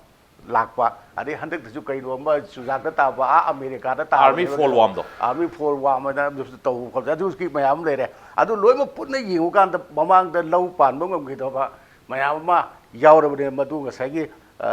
50% ꯃꯨꯛꯇꯤ ꯄꯥꯟꯗ꯭ꯔꯦ ꯍꯥꯏꯅ ꯑꯩꯈꯣꯏ ꯂꯧꯕ ꯇꯥꯕꯅꯤ ꯂꯧꯁꯦ ꯄꯥꯟꯗ꯭ꯔꯦ 50% ꯃꯨꯛ ꯄꯥꯜꯍꯧꯔꯦ ꯑꯗꯨ ꯃꯃꯥꯡꯗ 25%ꯅꯤ ꯍꯟꯗꯛꯅ 50%ꯅꯤ ꯑꯩꯈꯣꯏꯒꯤ ꯌꯦꯁ ꯑꯗꯨꯗꯤ ꯊꯦꯡꯅꯒꯗꯧꯕ ꯀꯩꯅꯣꯁꯦ ꯂꯨꯁꯜꯂꯛꯏꯕꯅꯤ ꯑꯗꯨ ꯆꯦꯡꯗꯤ ꯇꯥꯡꯉꯣꯏ ꯃꯔꯝꯗꯤ ꯀꯩꯅꯣꯗ ꯑꯩꯈꯣꯏꯒꯤ ꯃꯄꯥꯟꯒꯤ ꯆꯦꯡ ꯃꯌꯥꯝ ꯑꯃ ꯂꯩꯌꯦ ꯑꯩꯈꯣꯏꯒꯤ PDSꯀꯤ ꯆꯦꯡ ꯑꯩꯈꯣꯏ ꯃꯅꯤꯄꯨꯔꯁꯤ ꯑꯦꯔꯥꯎꯟ 60%ꯁꯤ PDSꯀꯤ ꯃꯅꯨꯡ ꯆꯜꯂꯦ PDS ꯑꯩꯈꯣꯏꯒꯤ BPLꯅꯦꯕ ꯀꯩꯅꯣꯒꯤ ꯑꯦꯔꯥꯎꯟ 60% ꯑꯣꯐ ꯗꯤ ꯄꯣꯄꯨꯂꯦꯁꯟ BPLꯅꯦꯕ ꯃꯣꯏꯁꯤ ꯅꯞꯁꯥꯒꯤ ꯀꯥꯔꯠ ꯍꯣꯜꯗꯔ ꯉꯥꯛꯇꯅꯦꯕ ꯑꯩꯈꯣꯏ ꯂꯨꯄꯥ 3ꯗ ꯂꯨꯄꯥ 2ꯗ ꯊꯥ ꯑꯃꯗ ꯆꯦꯡ ꯀꯤꯂꯣ 50 ꯐꯪꯕ ꯀꯥꯡꯕꯨ ꯉꯥꯛꯇꯅꯦꯕ ꯑꯦꯔꯥꯎꯟ 60%ꯁꯦ ꯑꯗꯨꯅ ꯍꯧꯖꯤꯛ ꯑꯃꯨꯛ ꯏꯀꯨꯏ ꯀꯨꯏꯗꯅ ꯑꯩꯈꯣꯏꯒꯤ ꯃꯤꯅꯤꯁꯇꯔ ꯀꯔꯥꯝ ꯁꯥꯍꯦꯕꯅ ꯍꯥꯏꯈꯤꯕꯗ ꯑꯦꯗꯤꯁꯅꯦꯜ ꯀꯣꯇꯥ ꯑꯣꯏꯅ 10,000 ꯃꯦꯇ꯭ꯔꯤꯛ ꯇꯣꯟ ꯄꯤꯕꯤꯌꯨ ꯍꯥꯏꯗꯅ ꯁꯦꯟꯇꯔꯗ ꯍꯥꯏꯈꯤꯕ ꯑꯃ ꯂꯩꯌꯦꯕ ꯑꯗꯣ ꯍꯧꯖꯤꯛ ꯔꯥꯝꯕꯤꯂꯥꯁ ꯄꯥꯁꯋꯥꯟ ꯏꯝꯐꯥꯜꯗꯁꯨ ꯂꯩꯔꯤ ꯑꯗꯣ ꯃꯥꯅꯁꯨ ꯉꯁꯥꯏꯒꯤ ꯂꯩꯔꯤꯕ ꯐꯤꯕꯝꯁꯤ ꯁꯨ ꯎꯔꯝꯃꯅꯤ ꯈꯪꯉꯝꯃꯅꯤ ꯃꯟꯇ꯭ꯔꯤꯅꯁꯨ ꯍꯥꯏꯔꯝꯃꯅꯤ ꯑꯩꯈꯣꯏꯒꯤ ꯂꯣꯀꯦꯜ ꯃꯤꯅꯤꯁꯇꯔꯅꯁꯨ ꯑꯩꯈꯣꯏ ꯃꯟꯇ꯭ꯔꯤꯅꯁꯨ ꯍꯥꯏꯔꯝꯃꯅꯤ ꯑꯗꯨꯅ ꯃꯁꯤꯒꯤ ꯀꯩꯅꯣꯁꯤ ꯁꯣꯏ ꯂꯥꯛꯄ ꯌꯥꯏꯅ ꯈꯜꯂꯤ ꯇꯧꯕꯇꯕꯨ ꯃꯃꯜꯗꯤ ꯅꯥꯞꯁꯥꯒꯤ ꯂꯨꯄꯥ 3ꯗꯨꯗꯤ ꯂꯥꯛꯑꯣꯏꯕ ꯉꯁꯥꯏꯒꯤ MRP ꯀꯩꯅꯣꯗꯨꯗ 20 more than 20 kgꯗ ꯑꯗꯨꯃꯥꯏꯅ ꯂꯩꯔꯝꯒꯗꯧꯕ ꯃꯥꯜꯂꯦ 22-23 ꯄꯤꯔꯝꯒꯗ꯭ꯔꯥ ꯉꯁꯥꯏ ꯃꯣꯏꯅ ꯄꯤꯔꯛꯀꯗꯧꯕ ꯃꯃꯜꯁꯦ ꯑꯗꯨꯗ ꯂꯩꯒꯗꯧꯕ ꯃꯗꯨ ꯑꯩꯈꯣꯏꯒꯤ ꯂꯥꯏꯔꯕ ꯄ꯭ꯔꯖꯥꯅ ꯑꯦꯐꯣꯔꯠ ꯇꯧꯕ ꯉꯝꯒꯗ꯭ꯔꯥ ꯉꯝꯃꯣꯏꯗ꯭ꯔꯥ ꯍꯥꯏꯕꯒꯤ ꯀꯩꯅꯣꯝꯗꯤ ꯂꯩꯀꯣ ꯃꯇꯥꯡꯁꯤꯗ ꯉꯁꯥꯏꯒꯤ ꯑꯃꯔꯣꯝꯗ ꯍꯥꯏꯔꯒꯁꯨ ꯂꯣꯀꯦꯜ ꯆꯦꯡꯒꯤ ꯃꯇꯝꯗꯨꯗ ꯍꯧꯖꯤꯛ 50-60 ꯌꯧꯋꯦ ꯍꯥꯏꯔꯤꯁꯦ ꯃꯊꯪꯗꯗꯤ ꯍꯨꯝꯐꯨ ꯁꯣꯏ ꯀ꯭ꯔꯣꯁ ꯇꯧꯅꯤꯁꯤꯅꯦꯕ ꯃꯌꯥꯝ ꯊꯥꯖꯅꯔꯤꯁꯦ ꯐꯪꯉꯣꯏꯗꯣꯏꯅꯤ ꯑꯩꯈꯣꯏꯗꯤ ꯃꯁꯤꯗ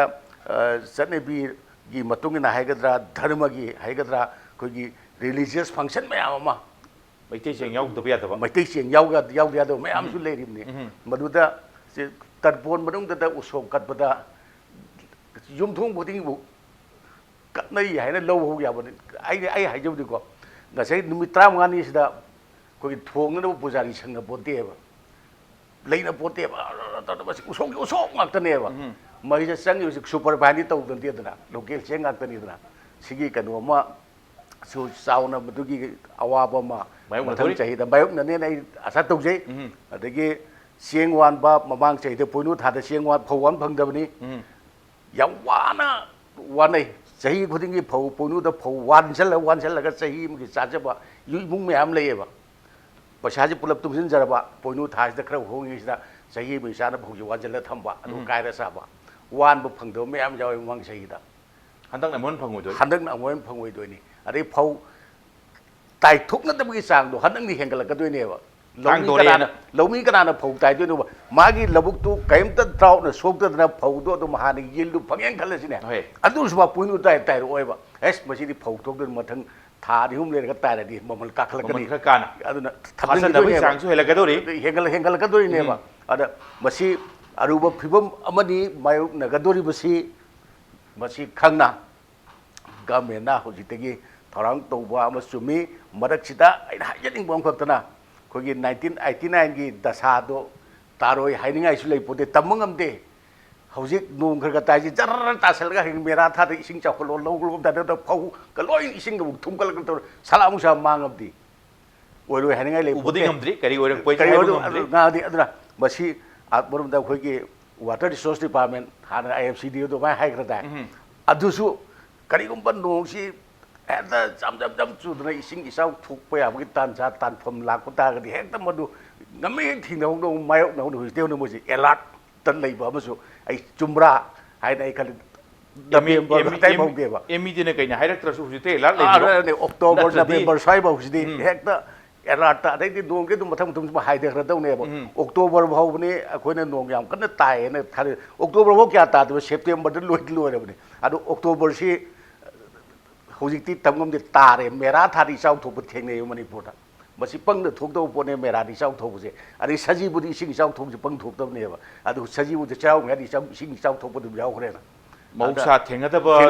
ꯄꯪꯅ ꯊꯦꯡꯅꯗꯕꯁꯦ ꯊꯦꯡꯅꯗ꯭ꯔꯦ ꯁꯤ ꯉꯥꯛꯇꯅꯦꯕ ꯊꯦꯡꯅꯔꯤꯁꯦ ꯑꯗꯨꯅ ꯈꯔ ꯑꯩꯈꯣꯏꯒꯤ ꯑꯥꯏ ꯑꯦꯐ ꯁꯤ ꯗꯤꯄꯥꯔꯠꯃꯦꯟꯁꯨ ꯑꯦꯂꯥꯔꯠ ꯂꯩꯕꯤꯕ ꯆꯪꯉꯤ ꯑꯗꯩ ꯑꯦꯒ꯭ꯔꯤꯀꯜꯆꯔ ꯗꯤꯄꯥꯔꯠꯃꯦꯟꯁꯨ ꯍꯧꯖꯤꯛ ꯂꯩꯔꯤꯕ ꯀꯩꯅꯣꯁꯤꯗ ꯀꯅꯥ ꯈꯪꯅꯤ ꯇꯤꯟ ꯑꯃ ꯃꯨꯛꯊꯣꯛ ꯇꯥꯁꯜꯂꯒ ꯂꯧ ꯃꯌꯥꯝ ꯂꯣꯏ ꯆꯤꯛꯇꯠꯇꯅ ꯐꯧꯍꯥꯎꯃꯨꯛ ꯁꯥꯠꯂꯛꯑꯗꯤ ꯑꯗꯨꯒꯤꯁꯨ ꯃꯣꯏꯅ ꯀꯩꯅꯣ ꯇꯧꯕꯤꯕ ꯌꯥꯔꯒꯗꯤ ꯃꯣꯏꯒꯤ ꯐꯤꯜ ꯏꯁꯇꯥꯐꯁꯤꯡ ꯖꯒꯥ ꯖꯒꯥꯗ ꯆꯠꯇꯅ ꯁꯨꯝ ꯈꯔ ꯀꯨꯞꯅ ꯃꯣꯅꯤꯇꯔ ꯇꯧꯕ ꯑꯃꯈꯛꯇꯤ ꯂꯩꯔꯤꯕ ꯈꯔꯁꯤꯗꯤ ꯐꯖꯅ ꯂꯣꯛꯍꯧꯅꯕꯒꯤꯗꯃꯛꯇ ꯑꯩꯈꯣꯏ ꯇꯧꯃꯤꯟꯅꯕ ꯑꯃ ꯆꯪꯕ꯭ꯔꯥ ꯍꯥꯏꯅ ꯇꯥꯃꯣ ꯌꯥꯝ ꯆꯤꯡꯕ ꯂꯩꯔꯤꯕ ꯐꯤꯕꯝ ꯈꯨꯗꯣꯡꯗꯤ ꯆꯥꯗ꯭ꯔꯕ ꯇꯥꯃꯣ ꯑꯁꯣꯛꯄ ꯈꯣꯡꯗꯨ ꯉꯥꯛꯇ ꯈꯨꯗꯤ ꯊꯤꯗꯨꯅ ꯏꯁꯝ ꯁꯝꯅ ꯍꯥꯏꯔꯀꯥꯟꯗ ꯌꯥꯝ ꯐꯔꯛ ꯇꯥꯕꯗꯣ ꯁꯣꯛ ꯂꯩꯔꯕꯗꯣ ꯑꯗꯨꯝ ꯆꯠꯆꯕꯗꯣ ꯑꯗꯨꯝ ꯈꯨꯗꯤ ꯊꯤꯖꯤꯜꯂꯤꯕꯅꯦꯕ ꯑꯁꯣꯛꯄꯗꯨ ꯑꯗꯨꯝ ꯇꯧꯔꯒ ꯇꯥꯃꯣ ꯔꯣꯕꯤꯟꯗ꯭ꯔꯣ ꯃꯦꯟ ꯑꯣꯏꯅ ꯉꯁꯥꯏꯒꯤ ꯆꯦꯡꯒꯤꯗꯤ ꯋꯥꯠꯂꯣꯏ ꯃꯄꯥꯟꯗꯒꯤ ꯄꯨꯁꯤꯜꯂꯛꯀꯅꯤ ꯃꯄꯥꯟꯒꯤ ꯆꯦꯡꯗꯨꯅ ꯃꯍꯨꯠ ꯁꯤꯟꯕꯩ ꯋꯥꯅꯤ ꯃꯃꯜꯕꯨꯗꯤ ꯇꯥꯡꯉꯅꯤ ꯇꯧꯕꯇꯕꯨ ꯂꯝꯗꯝꯁꯤꯗ ꯊꯣꯛꯄ ꯆꯦꯡꯁꯤꯡꯗꯨꯗꯤ ꯇꯁꯦꯡꯅ ꯍꯥꯏꯔꯀꯥꯟꯗ ꯎꯕꯁꯦ ꯄꯥꯛ ꯐꯪꯉꯔꯣꯏ ꯎꯁꯣꯞꯇꯒꯗꯤ ꯇꯥꯃꯣ ꯔꯣꯕꯤꯟꯗ꯭ꯔꯣ ꯉꯁꯥꯏ ꯎꯁꯣꯞꯇ ꯃꯃꯥꯡ ꯐꯝꯕ ꯑꯍꯜ ꯂꯃꯟ ꯈꯔ ꯍꯥꯏꯇꯥꯔꯦ ꯑꯗꯨꯋꯥꯏꯗꯨꯒꯤꯗꯨ ꯆꯦꯡꯗꯨ ꯑꯩꯈꯣꯏ ꯁ꯭ꯋꯥꯏ ꯆꯦꯡꯅ ꯇꯧꯔꯣ ꯑꯇꯩꯗꯨꯗꯤ ꯑꯗꯨꯝ ꯁꯨꯄꯔ ꯉꯥꯛ ꯄꯤꯖꯔꯣ ꯍꯥꯏꯕ ꯐꯤꯕꯝꯁꯨ ꯂꯥꯛꯄꯒꯤ ꯐꯤꯕꯝꯗꯤ ꯏꯆꯝ ꯆꯝꯅ ꯍꯥꯏꯔꯀꯥꯟꯗ ꯁꯨꯄꯔꯕꯨꯗꯤ ꯈꯔ ꯌꯥꯟꯖꯥꯅꯤ ꯇꯥꯃꯣ ꯍꯧꯖꯤꯛꯀꯥꯟꯒꯤ ꯎꯁꯣꯞꯁꯤꯡꯁꯦ ꯆꯦꯡꯁꯦ ꯑꯩꯈꯣꯏ ꯁ꯭ꯋꯥꯏꯗ ꯉꯥꯛꯇ ꯃꯄꯨꯅꯗꯤ ꯌꯥꯟꯗꯦ ꯉꯁꯥꯏꯒꯤ ꯆꯦꯡ ꯇꯥꯏꯕꯤꯁꯤꯡꯗ ꯃꯣꯏꯒꯤ ꯁꯤꯡꯉꯒ ꯁꯦꯟꯗꯣꯡ ꯌꯦꯡꯉꯒ ꯃꯣꯏꯅ ꯂꯣꯟꯅ ꯌꯥꯟꯁꯤꯟꯕꯤꯔꯝꯒꯗ꯭ꯔꯥ ꯑꯗꯨꯃꯛꯇꯤ ꯍꯥꯏꯕ ꯉꯝꯗꯦ ꯎꯁꯣꯞ ꯑꯗꯨ ꯃꯄꯨꯅꯗꯤ ꯌꯥꯟꯗꯦ ꯎꯁꯣꯞ ꯃꯄꯨꯅꯗꯤ ꯌꯥꯟꯗꯦ ꯃꯥꯏꯗꯤ ꯁꯦꯡꯅ ꯀꯩꯅꯣꯅꯤ ꯂꯣꯀꯦꯜꯁꯤꯗꯤ ꯗꯔꯝꯅꯤ ꯑꯗꯨꯅꯤ ꯑꯗꯥꯅꯤ ꯇꯧꯔ ꯋꯥꯟꯖꯔꯤꯕꯅꯤ ꯍꯣꯏ ꯅꯠꯇ꯭ꯔꯒ ꯃꯥꯏ ꯀꯣꯠꯇꯒꯤ ꯀꯅꯥꯒꯨꯝꯕꯅ ꯑꯃꯨꯛ ꯀꯣꯠꯇꯒꯤ ꯂꯧꯊꯣꯛꯆꯔꯒ ꯇꯛꯑꯒ ꯇꯧꯖꯔꯤꯕꯅꯤ ꯎꯁꯣꯞ ꯃꯄꯨꯅ ꯆꯦꯡ ꯁꯨꯄꯔ ꯐꯥꯏꯟ ꯌꯥꯟꯕꯒꯤ ꯋꯥꯐꯝꯁꯤꯃꯗꯤ ꯎꯁꯣꯞ ꯃꯄꯨꯗꯗꯤ ꯂꯩꯅꯗꯕ ꯃꯥꯜꯂꯦ ꯊꯦꯡꯛ ꯌꯨ ꯇꯥꯃꯣ ꯑꯣꯖꯥ ꯏꯕꯣꯜ ꯃꯔꯨ ꯑꯣꯏꯅ ꯍꯧꯖꯤꯛꯁꯦ ꯌꯦꯁ ꯉꯁꯥꯏꯗꯨꯅꯤ ꯑꯁꯣꯛꯄ ꯈꯣꯡꯗꯨ ꯈꯨꯗꯤ ꯑꯗꯨꯝ ꯊꯤ ꯑꯗꯨ ꯏꯁꯝ ꯁꯝꯅ ꯍꯥꯏꯔꯀꯥꯟꯗ ꯈꯨꯗꯤ ꯊꯤ ꯀꯥꯟꯗ ꯌꯪ ꯂꯥꯎꯕ ꯉꯁꯥꯏ ꯀꯩꯝ ꯇꯧꯗꯕ ꯈꯣꯡꯗꯨꯗꯤ ꯊꯤꯗꯕ ꯑꯣꯖꯥ ꯃꯔꯨ ꯑꯣꯏꯅ ꯉꯁꯥꯏꯒꯤ ꯇꯤꯟ ꯀꯥꯡ ꯇꯥꯕꯒꯤ ꯃꯇꯥꯡꯁꯦ ꯃꯃꯥꯡꯗꯁꯨ ꯈꯔꯗꯤ ꯊꯦꯡꯅꯈ꯭ꯔꯦ ꯉꯁꯥꯏꯒꯤ ꯑꯥꯔꯃꯤ ꯐꯣꯜ ꯋꯥꯝꯒꯤ ꯃꯇꯥꯡ ꯑꯃ ꯑꯣꯖꯥ ꯍꯟꯗꯛ ꯀꯣꯏꯅꯁꯨ ꯆꯠꯄꯤꯔꯤ ꯂꯩꯔꯛꯏꯕ ꯌꯥꯝꯅ ꯀꯩ ꯍꯥꯏꯇꯥꯔꯦ ꯏꯁꯥꯗ ꯐꯥꯎꯖꯕ ꯂꯧꯃꯤꯁꯤꯡꯗꯨꯁꯨ ꯂꯧꯃꯤꯅꯦꯅ ꯐꯥꯎꯗꯣꯏꯅꯦ ꯑꯩꯈꯣꯏꯅ ꯐꯥꯎꯔꯤꯁꯤꯗꯤ ꯑꯃꯔꯣꯝꯗ ꯍꯥꯏꯔꯗꯤ ꯄꯥꯟꯖꯍꯧꯔꯤꯕ ꯂꯧ ꯈꯔ ꯍꯟꯗꯛꯀꯤ ꯁꯥꯠꯄ ꯐꯪꯉꯤꯕ ꯂꯧ ꯈꯔꯁꯤꯡꯁꯤ ꯇꯤꯟ ꯀꯥꯡꯅꯒꯗꯤ ꯑꯃꯨꯛ ꯇꯥꯔꯛꯑꯔꯣꯏ ꯀꯣ ꯀꯥꯏꯁꯤꯁꯨ ꯈꯜꯂꯤꯕꯅꯦꯕ ꯑꯗꯨꯝ ꯑꯍꯤꯡꯒ ꯐꯨ ꯍꯧꯒꯠꯂꯝꯒꯅꯤ ꯇꯤꯟ ꯂꯥꯛ ꯇꯤꯟ ꯇꯥꯕ ꯅꯣꯡꯉꯥꯜꯂꯛꯄ ꯇꯧꯔꯝꯗꯣꯏꯁꯦ ꯑꯣꯖꯥ ꯀꯔꯤ ꯐꯤꯕꯝ ꯊꯦꯡꯅꯕꯤ ꯍꯧꯖꯤꯛ ꯐꯥꯎꯕꯗ ꯇꯤꯟ ꯇꯥꯕꯒꯤ ꯐꯤꯕꯝꯁꯦ ꯍꯧꯖꯤꯛꯐꯥꯎ ꯊꯦꯡꯅꯗ꯭ꯔꯤꯑꯅ ꯃꯇꯨꯡꯗꯁꯨ ꯂꯥꯛꯑꯔꯣꯏ ꯍꯥꯏꯅꯤꯡꯉꯥꯏ ꯐꯤꯕꯝꯗꯨ ꯂꯩꯕ꯭ꯔꯥ ꯅꯠꯇ꯭ꯔꯒꯅ ꯀꯔꯤ ꯆꯦꯛꯁꯤꯟ ꯊꯧꯔꯥꯡ ꯇꯤꯟ ꯇꯥꯔꯛꯇꯅꯕ ꯈꯔ ꯀꯨꯞ ꯊꯝꯕꯤ ꯇꯥꯏ ꯑꯩ ꯍꯥꯏꯖꯒꯦ ꯑꯩꯒꯤ ꯍꯧꯖꯤꯛꯀꯤ ꯑꯩꯒꯤ ꯑꯦꯔꯤꯌꯥꯁꯤ ꯂꯥꯛꯇ꯭ꯔꯤꯉꯩꯗ ꯑꯩꯈꯣꯏ ꯑꯣꯖꯥ ꯁꯦꯀ꯭ꯔꯦꯇꯔꯤꯅ ꯍꯥꯏꯕꯤꯈꯤꯕ ꯑꯗꯒꯤ ꯑꯩꯈꯣꯏꯒꯤ ꯏꯒꯥꯗ ꯍꯥꯏꯕꯤꯈꯤꯕꯁꯤꯗ ꯑꯩ ꯈꯤꯇꯪ ꯁꯞꯄ꯭ꯂꯤꯃꯦꯟ ꯇꯧꯖꯒꯦ ꯇꯁꯦꯡꯕꯗꯤ ꯀ꯭ꯔꯣꯞ ꯏꯟꯁꯨꯔꯦꯟꯁꯀꯤ ꯃꯥꯒꯤ ꯁ꯭ꯀꯤꯝ ꯑꯃ ꯂꯩꯖꯔꯤ ꯀ꯭ꯔꯣꯞ ꯏꯟꯁꯨꯔꯦꯟꯁꯁꯤ ꯐꯪꯒꯗꯧꯔꯤꯕ ꯃꯤꯗꯨꯅ ꯐꯪꯗꯦꯕ ꯅꯝꯕꯔ ꯋꯥꯟ ꯁꯤ ꯁꯝꯅ ꯍꯥꯏꯔꯕꯗ ꯃꯥꯅ ꯂꯧꯁꯥꯟ ꯑꯣꯏꯅ ꯎꯔꯝꯕ ꯌꯥꯏ ꯑꯗꯨ ꯃꯥꯒꯤ right from seed selection harvest ꯋꯥꯖꯔꯤꯅꯤ ꯄꯩꯁꯥ ꯏꯟꯚꯦꯁ ꯇꯧꯔꯤꯅꯤ ꯃꯉꯣꯟꯗ ꯄꯤꯗꯅ ꯀꯅꯥ ꯄꯤꯗꯣꯏꯅꯣ ꯑꯗꯨꯒꯨꯝꯕ ꯑꯃ ꯒꯣꯔꯃꯦꯟꯒꯤ ꯄꯣꯂꯤꯁꯤ ꯄ꯭ꯔꯣꯒ꯭ꯔꯥꯝ ꯑꯃ ꯑꯩ ꯆꯪꯍꯟꯅꯤꯡꯉꯤ ꯌꯦꯁ ꯌꯥꯝ ꯆꯨꯝꯃꯣꯅ ꯑꯗꯨꯋꯥꯏꯗ ꯐꯝꯐꯝ ꯊꯣꯛꯄꯗꯨꯅ ꯐꯪꯗ ꯀꯅꯥ ꯄꯤꯗꯣꯏꯅꯣ ꯑꯗꯨꯋꯥꯏꯗ ꯆꯌꯦꯠꯅꯕꯤꯔꯨꯅꯣ ꯆꯌꯦꯠꯅꯕ ꯊꯣꯛꯐꯝ ꯊꯣꯛꯇꯦ ꯗꯁꯥ ꯇꯥꯔꯤꯕ ꯃꯤꯗꯨꯗ ꯄꯤꯗꯅ ꯀꯅꯥ ꯃꯥꯗꯨꯅ ꯄꯤꯒꯗ꯭ꯔꯣ ꯑꯗꯨꯝꯕ ꯑꯩꯈꯣꯏ ꯒꯣꯔꯃꯦꯟꯒꯤ ꯑꯩꯈꯣꯏꯒꯤ ꯖꯁ ꯑꯦꯇꯦꯟꯁꯟ ꯄꯤꯍꯟꯅꯤꯡꯉꯤ ꯏꯟꯁꯨꯔꯦꯟꯁꯇ ꯇꯤꯟ ꯇꯥꯕꯁꯤ ꯇꯥꯍꯟꯒꯨꯝꯁꯤ ꯇꯥꯍꯟꯒꯨꯝꯁꯤ ꯑꯗꯨꯒ ꯂꯧꯒꯤ ꯇꯤꯟꯗ ꯂꯥꯛꯁꯤ ꯑꯣꯖꯥ ꯑꯗꯒꯤ ꯑꯅꯤꯁꯨꯕꯒꯤ ꯑꯩꯒꯥꯅ ꯍꯧꯖꯤꯛ ꯍꯥꯏꯕꯤꯒꯦꯗꯣ ꯃꯩꯇꯩ ꯆꯦꯡꯁꯤ ꯃꯊꯪ ꯆꯍꯤꯗ ꯃꯃꯜ ꯀꯩꯁꯨ ꯍꯦꯟꯒꯠꯂꯣꯏ ꯃꯄꯥꯟꯗꯒꯤ ꯆꯦꯡ ꯄꯨꯁꯤꯜꯂꯛꯀꯅꯤ ꯍꯥꯏꯕꯅꯤ ꯁꯤꯗ ꯑꯩꯈꯣꯏꯅ ꯌꯥꯝ ꯀꯤꯅꯤꯡꯉꯥꯏ ꯑꯣꯏꯔꯤꯁꯤ ꯕꯥꯏꯑꯣꯂꯣꯖꯤꯀꯦꯜ ꯋꯥꯔꯒꯤ ꯇꯥꯏꯞꯇ ꯁꯨꯄꯔ ꯐꯥꯏꯟꯁꯦ ꯊꯥꯖꯤꯜꯂꯛꯏꯕ ꯑꯩꯈꯣꯏ ꯃꯅꯤꯄꯨꯔꯗ north ꯏꯁꯇꯔꯟꯗ in general Manipur in particular ꯁꯤꯒꯤ ꯁꯨꯄꯔ ꯐꯥꯏꯟꯁꯤ ꯀꯔꯝꯕ ꯆꯦꯡꯅꯣ ꯍꯥꯏꯕꯁꯦ ꯉꯁꯤ ꯏꯝꯄꯦꯛ ꯇꯤꯚꯤꯒꯤ ꯗꯤꯁꯀꯁꯟ ꯇꯥꯕꯤꯔꯕ ꯃꯌꯥꯝ ꯑꯝꯇꯪ ꯅꯩꯅꯕꯤꯌꯣ ꯁꯨꯄꯔ ꯐꯥꯏꯟ ꯍꯥꯏꯕꯁꯤ ꯄꯥꯠ ꯑꯃꯗ ꯍꯥꯞꯄꯤꯔꯣ ꯑꯩꯈꯣꯏꯒꯤ ꯂꯩꯃ ꯐꯧ ꯂꯣꯀꯦꯜꯒꯤ ꯇꯝꯐꯥ ꯐꯧ Ameta. ꯑꯃ ꯍꯦꯛꯇ ꯄꯥꯠ ꯑꯃꯗ ꯍꯥꯞꯄꯤꯔꯣ ꯆꯍꯤ 2 ꯊꯝꯃꯣ ꯑꯃꯗꯨꯗꯤ ꯅꯣꯡ ꯅꯤꯅꯤꯗ ꯇꯤꯟ ꯃꯌꯥꯝꯅ ꯂꯣꯏ ꯆꯥꯊꯣꯛ ꯂꯣꯏꯈ꯭ꯔꯅꯤ Ko shai cheng se. ꯑꯩꯈꯣꯏ ꯆꯥꯎꯁꯤꯡ ꯑꯗꯣ ꯁꯨꯕ ꯐꯥꯏꯟꯁꯤꯗꯤ ꯆꯍꯤ 5 ꯊꯝꯃꯁꯨ 10 ꯊꯝꯃꯁꯨ ꯇꯤꯟ ꯆꯥꯔꯣꯏ ꯂꯩꯅꯥ ꯇꯥꯔꯣꯏ ꯁꯤꯗ ꯃꯌꯥꯝꯅ ꯂꯦꯞꯄꯤꯔꯣ ꯀꯌꯥꯝ ꯐꯕꯒꯦꯁꯦ Taratri se kaigino. ꯀꯔꯤꯒꯤꯅꯣ Tin na pamdri da. Natraga tin tadanaba chemical. ꯑꯗꯨꯅ ꯑꯩꯅ ꯁꯤꯗ ꯂꯥꯛꯆꯅꯤꯡꯉꯤꯗꯤ ꯍꯟꯗꯛ ꯄꯥꯜꯂꯤꯕꯁꯤ ꯑꯩꯈꯣꯏ ꯁ꯭ꯇꯦꯠ ꯑꯦꯒ꯭ꯔꯤꯀꯜꯆꯔ ꯗꯤꯄꯥꯔꯠꯃꯦꯟꯒꯤ ꯃꯥꯒꯤ ꯔꯤꯄꯣꯔꯠꯀꯤ ꯃꯇꯨꯡ ꯏꯟꯅ ꯃꯣꯏ ꯄꯝ ꯄꯤꯕ ꯈꯣꯠꯄꯁꯤ ꯄꯨꯂꯞ ꯄꯥꯔꯒ 73%ꯅꯦꯕ ꯐꯧ ꯄꯥꯟꯕ ꯌꯥꯔꯤꯁꯦ ꯃꯅꯤꯄꯨꯔꯗ ꯃꯣꯏꯅ ꯄꯤꯔꯤꯕꯗꯨꯒꯤ ꯃꯊꯛꯇ ꯑꯇꯣꯞꯄ ꯂꯧꯃꯤꯅ ꯍꯣꯠꯅꯖꯕ ꯏꯊꯩ ꯂꯧꯈꯣꯡ ꯍꯥꯟꯅ ꯂꯩꯖꯕ ꯃꯁꯤꯅꯦꯕꯀꯣ ꯑꯗꯨꯒꯤ ꯃꯅꯨꯡꯗ ꯁꯛꯁꯦꯁꯐꯨꯜ ꯑꯣꯏꯅ 38% ꯃꯨꯛ 40% ꯃꯨꯛꯇꯅꯦꯕ ꯑꯩꯈꯣꯏ ꯃꯅꯤꯄꯨꯔꯗ ꯄꯥꯟꯕ ꯌꯥꯔꯤꯁꯦ ꯃꯐꯝ ꯑꯣꯏꯅ ꯂꯧꯐꯝ ꯈꯔꯗꯤ 100% ꯁꯄꯣꯁ ꯂꯩꯃꯔꯥꯝ ꯑꯗꯨꯅ ꯑꯃꯅꯦ ꯄꯨꯂꯞꯀꯤ ꯄꯥꯔꯀꯥꯟꯗ ꯑꯗꯣ 100% ꯂꯩꯃꯔꯥꯝꯗꯗꯤ ꯑꯩꯈꯣꯏ ꯊꯦꯡꯅꯔꯦꯕ ꯑꯩꯈꯣꯏ ꯁꯥꯔꯚꯤꯁ ꯆꯠꯄ ꯃꯇꯝꯗ ꯁꯤꯗ ꯑꯃꯨꯛ ꯀꯔꯤ ꯇꯧꯔꯛꯀꯦꯗ ꯍꯟꯗꯛꯀꯤ ꯆꯍꯤꯁꯤꯗꯤ ꯌꯥꯝ ꯂꯨꯕ ꯑꯗꯨꯒꯨꯝꯕ ꯇꯟꯖꯥꯅꯦꯕ ꯍꯥꯟꯅ 100 ꯄꯥꯟꯕ ꯌꯥꯔꯝꯃꯤꯕ ꯐꯧ ꯑꯗꯨꯒꯨꯝꯕ ꯑꯦꯔꯤꯌꯥꯗꯣ ꯄꯥꯟꯕ ꯉꯝꯃꯛꯇꯕꯁꯤꯗ 50% ꯌꯧꯗꯅ ꯑꯗꯨꯒꯤ ꯃꯈꯥꯗ ꯄꯥꯜꯂꯛꯄꯁꯤꯗ ꯑꯩꯈꯣꯏ ꯃꯤꯀꯨꯞ ꯅꯥꯎꯁꯤꯡꯅ ꯁꯦꯟꯅꯔꯒ ꯂꯩꯅꯥ ꯇꯤꯟꯅꯥꯁꯤꯁꯨ one of the most important factorꯅꯦꯕ yield ꯍꯟꯊꯅꯕꯒꯤ ꯁꯝꯅ ꯍꯥꯏꯔꯕꯗ ꯑꯩꯈꯣꯏꯅ ꯁꯨꯝ ꯁꯔꯚꯦ ꯆꯠꯄ ꯃꯇꯝꯗ ꯃꯣꯏꯔꯥꯡꯗ ꯕꯤꯁꯦꯝꯄꯨꯔ ꯗꯤꯁꯇ꯭ꯔꯤꯛꯇ ꯂꯩꯃꯔꯥꯝꯗ 20%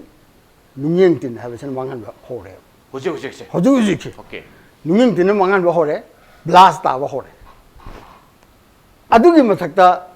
ꯃꯅꯥ ꯀꯣꯟꯁꯤꯟꯕꯤ ꯇꯤꯟ ꯇꯥꯕ ꯍꯧꯔꯦ ꯁꯤꯒꯤ ꯃꯊꯛꯇ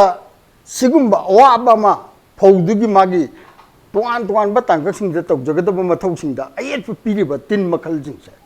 सिगी मथक्तमो मनांगांसिन बेना अखोय बैक्टीरियल लिप ब्लाइट बैक्टीरिया थोनबा अदुम्बा मना मतोल सुमताइने गांसिन बिसे पातंग तारे मणिपुगी लोफम अयामदा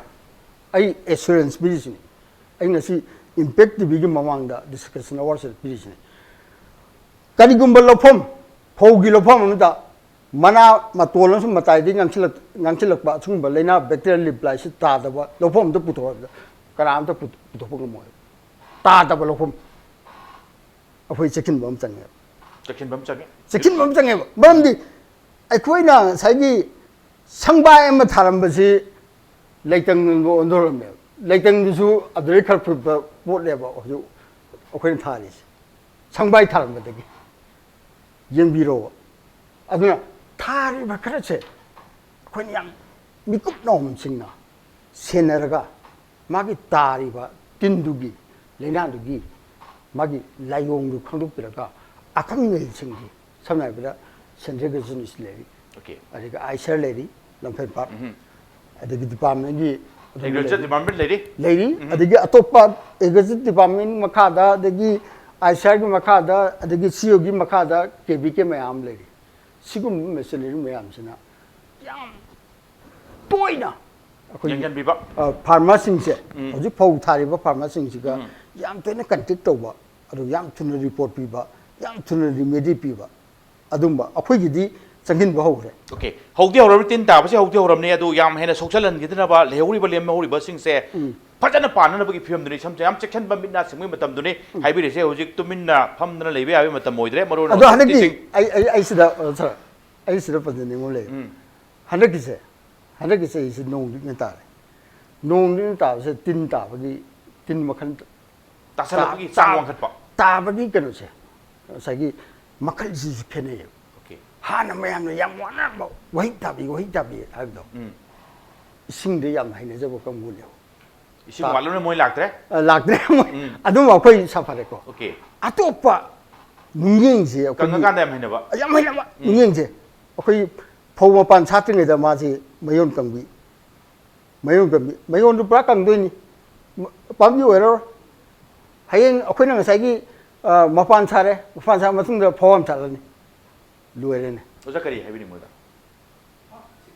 tin da bai se tin da problem oja ya dia bini bra sini oja ai ai ai ai ji ko okay tin da bai problem ya re oja sida yam ludor se hoi usingchanam bitin je hoi am lakane ba okay lakti lak to le lak to se si si akhoi mangung na akhoi thengna ba sem sa si akhoi ge ida yawbiri ko akhoi Poknapham gi ai ju kalam ne isne ai just hane advance oina forecast to busi ai yam toi toi ni ijabani third se khujmi aduga army wam je phok charong ko thapse masi phok nu mulak pu matam da charong ko thalaga phok sangam amada kun thok da bis tara de en thoi yam handan bai sem sam na kan phok ka charong ka ko maya na ka tala ka dorim ne mai ka tu ko na thum ba se akhoi nei na wam changi jin forecast se yam ta ka oja nei na bana tre hojikti madu thengna ba thengna ba sem saro ke no pai ba ya ba pai ga khutta ke no pai ba ya ba pai ga kulai khara pai tai kulai khara pai ga thengna bi ro khanna ba ma tam tu ti hen bu hen do khra ni sam sam na kan da ojai bol thabak tu pi rai ro ojai bol aduga tamo Robindro aduga tamo singa oja Singhajit ngasi pek news su lak bi ba du ngasi manu una chema pung phan bi de lo chala pudi kai khom je ba gas o mo po amu kana ta ga chare ngasi ki tamo ta pek news ki manu na tang si lo chen ba tan ja ro le adu lamdam se tholi ba tho do wa tho kya gi mari chum report ke tamo impact news mi eng ta du na lebio